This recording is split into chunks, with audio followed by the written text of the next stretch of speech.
Welcome to the lecture series of Digital Communication EC 502.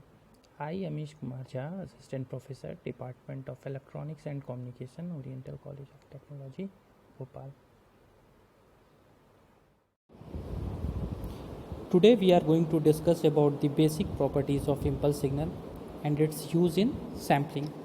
Let us first discuss about the impulse signal. Basically, impulse signal is a signal which is defined for a very small instant of time. Say it is defined for a time period t equal to 0, and the value at which it is defined, when its amplitude is concerned, its value is around infinite.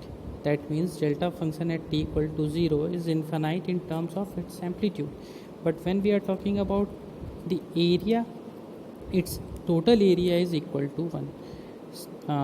For a continuous signal, normally we are using integration for calculation of area. So here we are calculating the area for the limit of minus infinite, for the limit of minus infinite to plus infinite, and the area of delta function is equal to 1. Now see how it is possible. Suppose we are having a signal which is having an area of 1, means this one is the this one is our first signal, and its area, that is length into breadth, which is equal to 1 into 1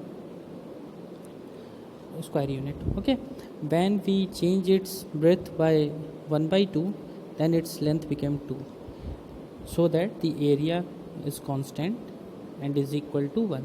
When we change its value to 1 by 4, then its amplitude became 4. Likewise, when we change the amplitude of our signal at very small instant of time, say at t equal to almost almost 0, then its amplitude tends towards infinity. Okay, in this way an impulse signal is normally represented at this way.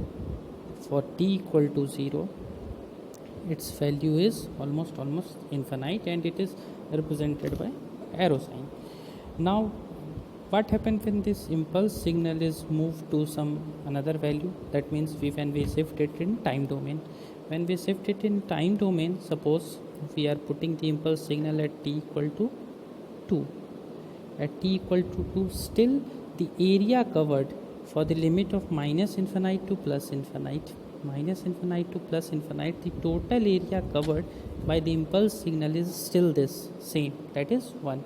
That means we can say that even the impulse signal is placed at some value or shifted in time domain, that is del of t minus 2 dt, its area is still 1. Okay, so from this point of view we can see that two properties of impulse signal. First one, the area of impulse signal minus del on plus infinite to plus infinite del of t dt equal to 1, or even it is shifted in time domain at some point, say a, t plus minus a dt, even that time its area is equal to 1. If we say that we are putting our impulse signal at t equal to 2, okay, and we have to calculate the area from t equal to 3 to infinite. Okay, in that case, in this window, impulse signal is not defined in this window, therefore the area is equal to 0, because the impulse signal is not defined in this window. That means at t equal to 3 to plus infinite and del of t minus 2 dt, its area equal to 0. Okay, but at the point of 2, suppose someone say that what is the value at t equal to 2 del of t minus 2 dt. Okay, 2 t minus 2 dt, then its area equal to 1. Why? Because our impulse signal is defined at point t equal to 2. Okay, at that point the whole area, because the impulse signal is defined at that instant only, therefore the whole area is covered here. Okay, So we have see the one property, one very important property. Now we moving towards the next property, which is very useful for the sampling theorem. That means when we multiply the signal xt with impulse signal del of t minus a dt and integrate it from the limit of minus infinite to plus infinite, then its value is equal to x of a. X of a means the value of xt at x of a means the value of xt at t equal to a. Okay, likewise we can calculate the value of xt at any instant of time just by multiplying it through an impulse signal. Suppose we have to calculate x of t at t equal to 5. Its value is something like x of 5. Okay, so by using the impulsive property we can calculate it. How?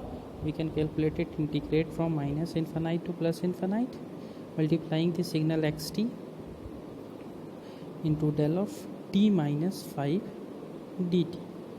It will give the value of x of 5. So these are the two basic property which we are going to use in sampling. See, first one is area of impulse signal is minus infinite to plus infinite,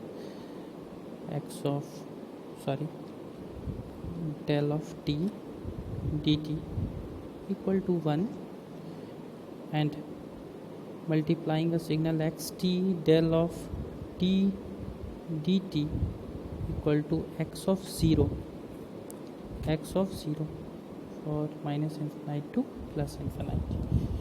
We will see the use of these, basically this property in sampling in next video.